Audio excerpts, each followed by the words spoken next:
So one of my biggest complaints with the private label business model over the past 4 years has been the fact that the profit margins start great, but then quickly die. And the reason for this is you're not selling a value-based product. You're essentially selling a commodity in which the cheapest version of the same product is always the one that's going to be sold. If you could buy organic chickpeas from the grocery store for $1 in a BPA free can, would you still buy that same product if it was $2.69? No, of course not, right? It just doesn't even make sense. So that's why everyone races to the bottom. Same product for less gets you nowhere. Now, if we were to look at this listing, for example, it's a watch display case on Amazon with 3,500 reviews. It's $24.99. This product, if we go back and use Helium 10's X-ray tool over here, we can actually see that this product makes $15,000 per month, which is not bad. So $15,000 in revenue. So how then do we have in the same exact market a listing that's selling for nearly 4 times as expensive, $90, with 30% of the reviews of the other one, and they sell 5 times as much revenue? They're selling almost $70,000 per month in revenue with a $90 price point, which I can guarantee you there is a lot of profit built into that.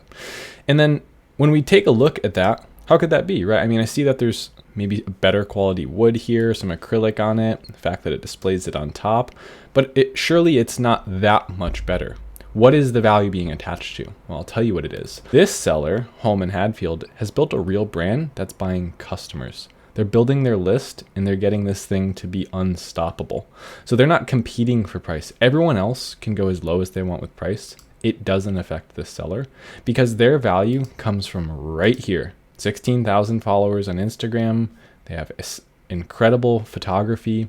They have great engagement. Their posts get thousands of likes, hundreds of likes. I mean, they're consistently getting, 100 comments plus.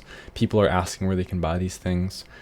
And then they're gaining followers every day. I just looked at them last week. They already have a couple hundred more followers. And then what do you think happens, right? All that engagement, all of this traffic to this real brand. And I click through, I go to their website. What's the first thing that happens? They capture an email.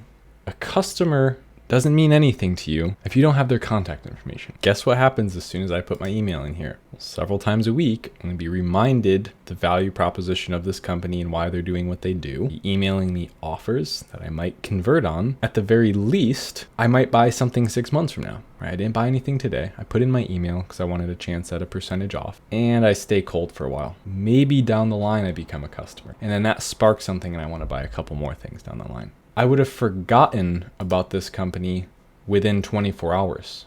Okay, I might not have even noticed the fact that this is a company. I would have just thought it's a product on Amazon. Now that I've explained the process to you of how it's possible to go ahead and build your dream brand, build a dream list of customers, sell to them, and price 4 times, 5 times higher than all your competitors, sounds too good to be true.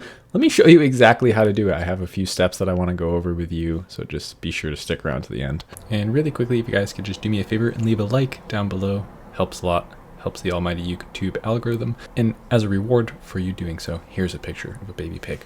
Now, the first thing you have to determine if you want to start a brand is you have to determine who you're going to sell to. We can't just start with something that we want to sell and work backwards. It's often the wrong way to do it. First, just think about who are we making this for, right? What is our customer base going to look like? What does this group of people need? What do they want? What do they do?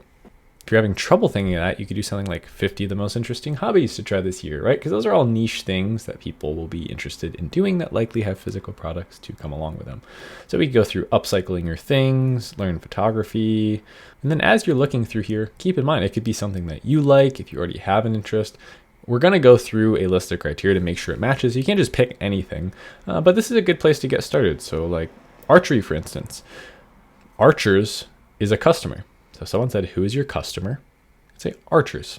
And to get even more specific than that, we could say people that are just beginning archery or people that practice archery at their home, right? So we can develop a very specific idea of who our customer is. And the way that you verify that that's actually a good idea, it's a really good book called Choose by Ryan Levesque. Now I've gone off for this a lot. I'm a big fan of this strategy, but essentially what this is it is a list of markets that have been proven to work. Talk about, some of his students and him all growing successful businesses, over 7-figure businesses that they started on their own relatively quickly in markets that were this size. So we're going to use that as a reference point of good sized markets for you or I to start a brand in. Now, all you have to do is add a search term up here and compare them to these 4.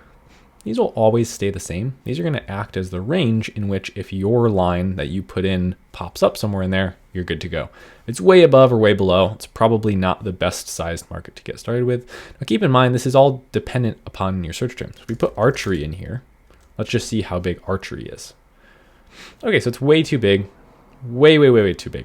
Just too many people. You'd probably drown with the competition if you're just talking about general archery. But if we go over to Google and we were to type archery in, well, don't actually have to type it. You just hit space and it'll give you suggestions for other things. Okay, so near me, Seattle, equipment, world, target, range. Those are all interesting things.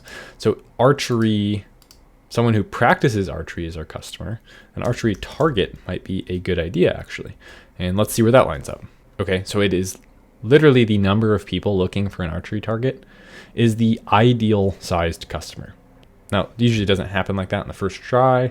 That was our second try. But anyway, that's pretty cool, right? So we already found the amount of search volume that an expert of the industry of market size and choosing your product and your market space you're going to enter says that it should be in. So, hey, I'll follow that. After you have determined who you're going to be selling to, you need to figure out what you're going to be selling to them. So a really good place to start is my old friend Amazon, right? So we can go on Amazon and we can actually type archery and see, again, just hit space, see what auto generates, see what people are already buying.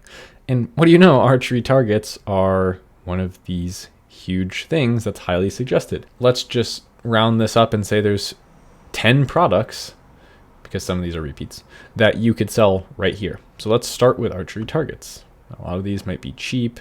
Okay, actually, no, they're the opposite. They're actually really nice targets and they're very expensive. That's not what I was expecting. So, because we live in 2022 and we have amazing software that makes business data readily available to us, all we have to do is we go up to X-Ray by Helium 10 and we can actually pull up exactly how much money each one of these sellers is making. So let's go ahead and figure that out. So $150,000 per month, $67,000 per month, $16,000 per month, $50,000 per month, $20,000. So an incredible amount of revenue.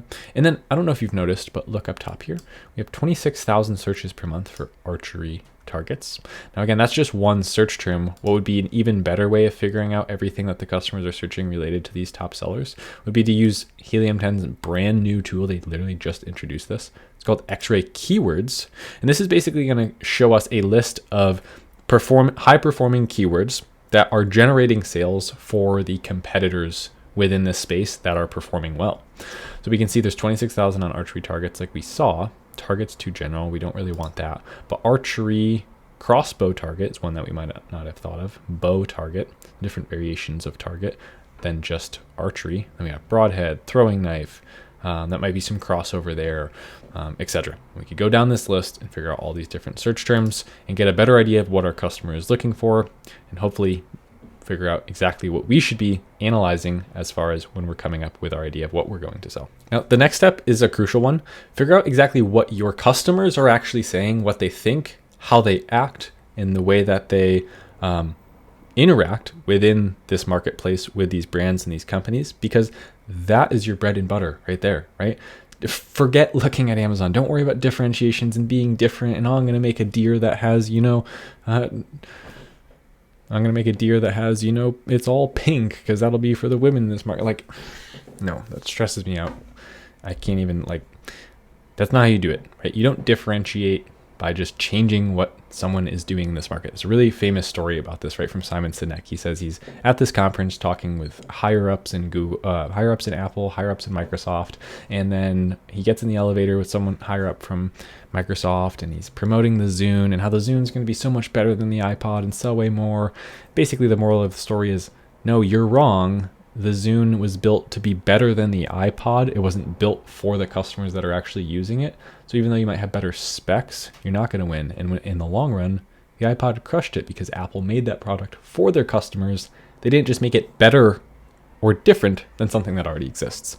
That's the importance of developing for your customer. To do that, you need to understand them. You need to know what they think and what they actually want. So there's a few things that you can do here. First thing that you can do doesn't even require you change from where you are. You're watching this on YouTube right now. Go to YouTube and do archery and just see what happens. Archery for beginners is the second most popular thing. Archery training, okay? Any one of those things Let's go ahead and click on that and just see what these people are saying. So 7 essential tips for starting archery. A beginner's guide to archery. Archery tips, things you should do and things you shouldn't. These are real people that perform archery all the time talking about archery. Don't you think that those are probably your customers or people that have influence on your customers? Not to mention people that probably already have all your dream customers combined for you. So that kind of brings us into our next step, right? Start building a relationship with these very people who are also the people you're learning about that marketplace from. So that's called your Dream 100. I'm going to head over to Instagram and I'll meet you there in a second. So now that we're on Instagram, all I've done is searched archery. And now Instagram's automatically going to suggest some of the most influential posts or newest posts. A lot of S's there, sorry. In this space. And all you have to do is look for ones with good engagement. And then there is the first member of your Dream 100. Now, for instance, this has 12.6 thousand views. Let's go to this channel and take a look. So 335,000 followers, and he's a professional archery athlete. Okay, couldn't have worked out better, right? This is going to work perfectly to explain to you what I have to explain to you. So the Dream 100 is a proposition put forth by Russell Brunson. There's essentially 100 entrepreneurs, websites, blogs, Instagram accounts that you need to connect with to help you promote your product in your space, because we can't do this alone, right? It's a hard, cold world to develop out there. Your customers are already interacting with huge people in your space. Find those people, get those people to like you and like your product and promote it, and you will have a big company. It's as simple as that. But the key to this is you have to actually start engaging with them. So the first step that I have for you in going forward is go make your brand name and go make your brand Instagram account and start building a relationship with these people just by simply looking at their posts, commenting on them, liking them, figuring out what people are saying about this marketplace or about the products within it. Start gaining information. Kill 2 birds with 1 stone. So you're figuring out what your customers are saying and what they actually want. And then you're actually building a relationship with those people and with the influencers in that space, so that when it comes time for you to ask them to promote your product or ask them to try out your product for free, they've already gotten familiar with you. They've seen your account a lot. They've, probably seen you in the comments a lot. So now it doesn't feel like you're coming to them and asking for something without giving anything. First, you're getting engagement, giving them engagement, you're talking to them, showing them praise, then finally you make your ask and it doesn't seem as cold or as harsh, so they're more likely to do that for you. Now, I know a lot of people get kind of frustrated or flustered when I bring up the idea of like, oh, Instagram, right? Go figure out exactly what you need to do and then just start posting a bunch of content about that. And people are like, well, I don't like using Instagram. I don't know how to do it. I'm too old for Instagram. I'm too young for Instagram. I use TikTok. It's like, guys, don't have to be Instagram. It could be anywhere. It could be a blog post. It could be a website. It could be a YouTube channel. Pick the platform that you're most comfortable with and build your audience there. And follow the people that you're interested in there, build your Dream 100 there, etc. As long as there's enough people on that platform, feel free to use whichever one that you would like. And then as far as content goes, start modeling the content of the people who already succeed on that platform. So you don't really have to try too hard with content. See what's working, reproduce that. That'll be a good place for you to start. And then the next step would be to start collecting contact information of potential customers in exchange for some valuable piece of content that you're giving them.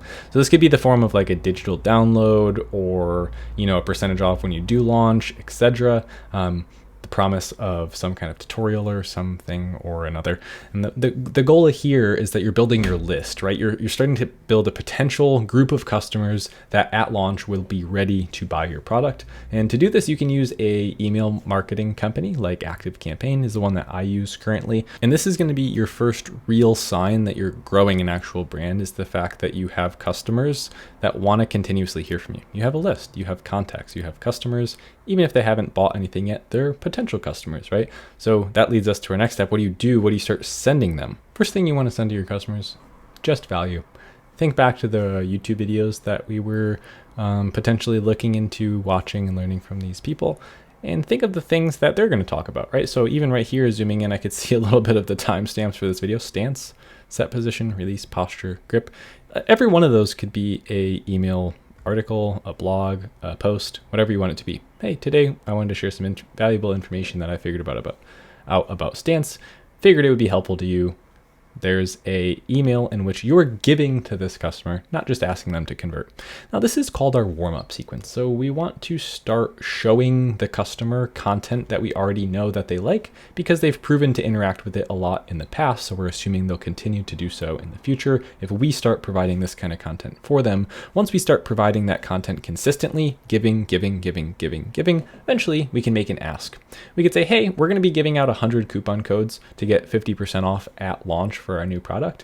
And we figured out we'd reach out to you and see if you want to be one of those people. So you can claim that discount by replying this, etc. And then now you're making an ask for them. Even though your ask is just a reply, you're asking them to do something, show some interest, show some sign of life that they want to interact with your company. Or better yet, on launch date, send out a big ask everyone to buy, but that's only after providing a bunch of value to them. Same goes for the influencer, right? Provide a bunch of value to them, give, and then eventually make your ask. Now, once you've done that, we covered quite a bit there, actually, right? Figured out who you're selling to, what you're selling to them based on real data and what they already buy and what they already search for, figuring out how to interact with the influencers in that space to get people on your side, figure out the audience. And then we figured out the fact that we need to get those people onto a list, start providing them valuable content on our own platform, like our website or an email thread. And then eventually, when it comes time to launch, it's time to launch. Hopefully by then you will have interacted and got at least 5 out of the 100 influencers in that space to do some kind of post on launch day. Be your launch strategy. Now, I don't want this video to be too long. I could go on about launch strategy and working with influencers for a while. So if you do want to learn more about that, maybe we'll work on that in another video. Let me know down in the comments below if you guys find this stuff interesting at all. I think I am going to wrap it up here. I see the time is getting a little bit late now. I don't want this to be too long. But anyways, if you do want help one-on-one and you're like really intrigued by this model of brand building and doing it the right way and building a customer base and creating content for them and building something acquirable that's actually valuable company and not just something that essentially is reselling, then I have a link in the first link in the description down below. I'll bring you to one-on-one Zoom calls or Skype calls, whichever you would prefer with me. So that's an option for you. Figured I'd bring it up. Anyway, hopefully you guys enjoyed the video. I'll see you all in the next one. Thanks. Later.